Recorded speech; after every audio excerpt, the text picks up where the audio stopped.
천호개미입니다. 나스닥 양자컴퓨터 AI ETF 한번 비교해 보도록 하겠습니다. 천호개미 우선 구독, 좋아요 부탁드리고 다양한 ETF 대결 시리즈를 이어가고 있으니 많은 관심 부탁드리겠습니다. 팔란티어가 최근에 매우 많이 오르는 모습을 보여주면서 팔란티어 사기 무서우니까 소프트웨어 AI ETF 한번 사볼까 라는 분들이 많이 있습니다. 그 대표적인 ETF가 IGV라는 ETF가 있고 확실히 QQQ에 비해서도 조금 더 비싼 PR을 보여주고 있고 팔란티어 같은 경우는 한 5에서 6% 정도 담고 있습니다. 최근 10년 동안 백테스팅 해봤었을 때 IGB나 QQQ나 거의 비슷하게 움직이는 모습 5배 정도 수익률을 보여줬고 확실히 기술시세다 보니까 S&P 500 대비도 아웃퍼폼하는 모습을 보여줬습니다. 그렇다면 미국장 횡보기로 돌아간다면 이때는 QQQ든 S&P 500이든 굉장히 처참한 모습을 보여줬지만 IGB는 더 처참했습니다. 연평균으로 본다면 1% 수익이 안 나오는 모습을 보여줬고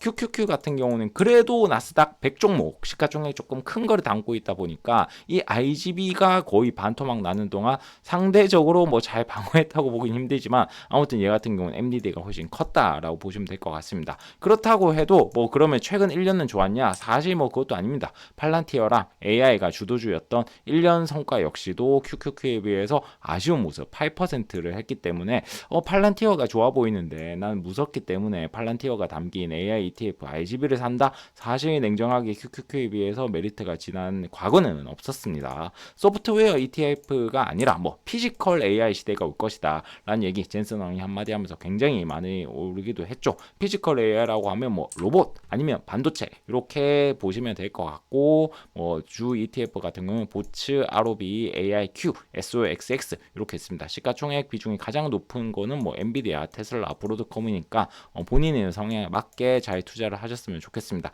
그렇다면 백테스팅 결과는 어땠냐? SOXX의 압승입니다. 뭐 사실 다른 종목들도 뭐 나쁘다고는 볼 수는 없지만 SOXX는 지난 10년 동안 무려 거의 뭐 6배 이상 올라오는 모습을 보여줬고 사실 실체가 있는 반도체에 비해서 로봇 같은 건 아직 꿈이기 때문에 이런 모습을 보여줬다. 물론 뭐 로봇도 나쁘진 않았습니다. 연평균 8%, 9%, AIQ는 뭐 테슬라를 많이 담아서 그런지 16%를 보여줬지만 MDD 역시도 뭐 거의 뭐 SOXX가 오히려 방어를 잘한 마이너스 40%도 큰 변동성인데 오히려 딴 것들은 마이너스 50% 이상 낮다라고 보시면 될 것 같고 국내 로봇전은 있냐? 국내는 여전히 테마 위주의 장세를 보여주고 있고 낭만의 레인보 로보틱스입니다. 이런 거 하나 갖고 오면 IGB든 QQQ든 다 뭐 의미가 없죠.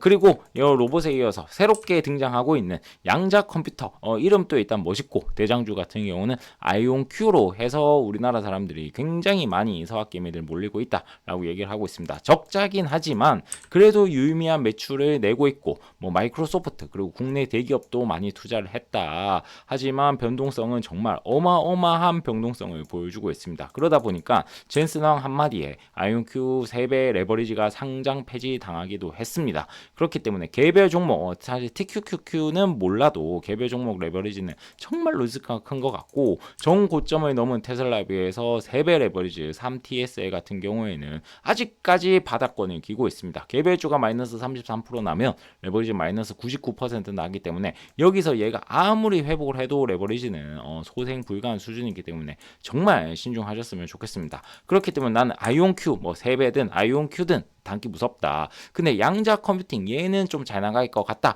라고 하면 18년도에 출시한 양자 컴퓨터 ETF QTUM이 있습니다. 구성 비중 중에서 가장 높은 종목은 알리바바고 뭐 인텔이나 뭐 팔란티어 이런 것도 섞여 있습니다. QTUM 뭐 지난 10년 성과 어땠냐? 놀랍게도 2018년 가을에 출시하고 QTUM이 1등 QQQ도 이기고 IGB도 이기는 모습을 보여줬습니다.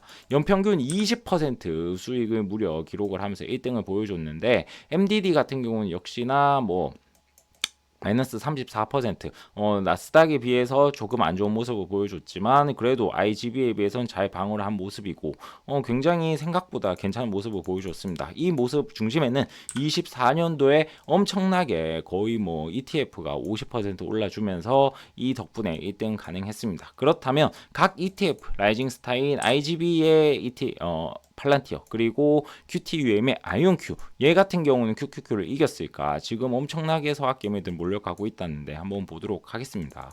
아이온Q가 상장한 21년도 이후로 본다면 야, 뭐 물론 결과론적으로는 팔란티어 1등 했고 아이온Q 2등, 그리고 나스닥에 비해서 아웃퍼폼하는 모습을 보여줬지만 야, 정말로 나스닥이 오히려 잔잔하게 올랐는 것처럼 딴 것들은 변동성이 엄청나게 심했습니다. 정말 결과론적으로는 이겼다고 할 수 있지만 22년도에 아이온Q는 마이너스 80%, 팔란티어는 마이너스 65%, QQQ는 마이너스 32%. 굉장히 안정적인 ETF 같아 보이죠. 아무튼 이런 것들 잘 유의하셨으면 좋겠고, 최종적으로 요약을 하자면 2016년부터 현재까지 IGB랑 QQQ랑 비슷한 모습을 보여줬고, 2018년부터 현재까지 QTUM이 나온 후부터는 QTUM이 그래도 가장 높은 수익률을 보여줬다. 물론 이거는 지난 과거기 때문에 잘 참고만 하셔서 성투하셨으면 좋겠습니다. 최종 화면에는 지금 미국 주식 뭐 폭락 온다 하고 있는데, 폭락이 왔을 때 가장 강한 ETF가 어떤 거였는지 한번 보도록 하겠습니다.